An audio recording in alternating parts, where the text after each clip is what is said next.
There you go, guys. I did it. I finally figured it out. So the other day when I did that test, it was the Nutribullet versus the Nutri-Ninja, and I tried to make nut butter with no oil, no nothing.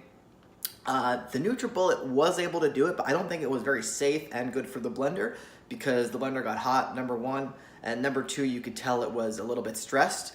So I figured out a way to make smooth and creamy almond butter in the Nutribullet without any oil and with just some roasted almonds, and it makes the perfect serving size to eat over the course of a day or two. So I'm going to show you guys exactly how I did it, and there's a little bit of a trick to it, so be sure to watch until the very end. Alright, so of course the very first thing that I did was add the nuts to the Nutribullet. I tried to fill it about halfway to about 2/3 so I don't go past the max fill line. As you can see, I'm kind of getting the nuts everywhere. Then just add a little bit of water and tighten on the blades. And for whatever reason, I was having a bit of trouble screwing the blades on today. I don't know exactly why. But anyway, once you get it on, shake it around, do a quick pulse or quick blend on the Nutribullet just to get things moving towards the center. Shake it out, shake it out, shake it out, put it back on.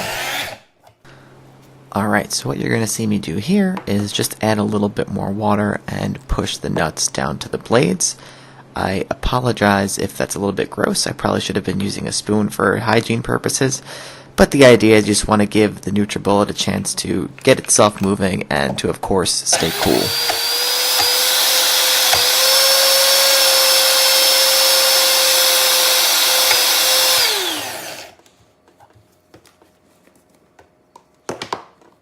So once again, repeating this process, you can do it as many or as few times as you like.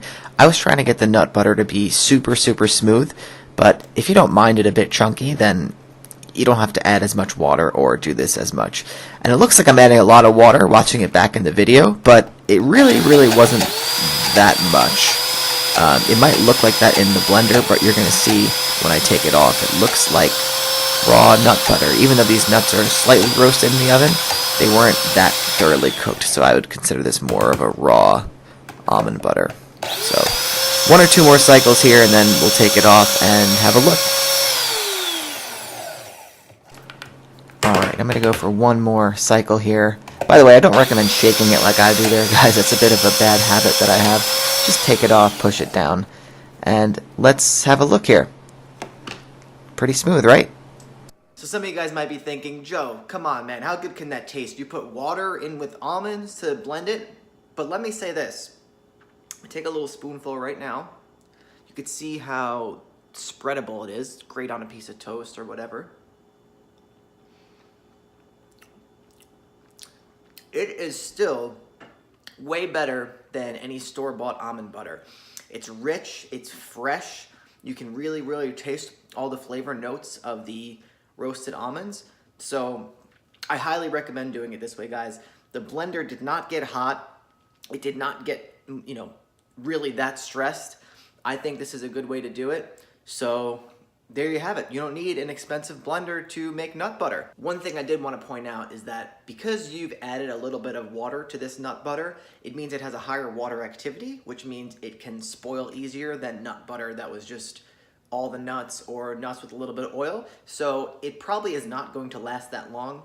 That being said, I would put it in the fridge and eat it over the course of a few days or like a week. But the good thing is, it's so easy, you can just make some more. And if you guys are interested in getting a Nutribullet of your own, I will link that in the description below, and I will also link a place where you can go print out this recipe or instructions step by step so that you don't have to watch this video every time you make this almond butter.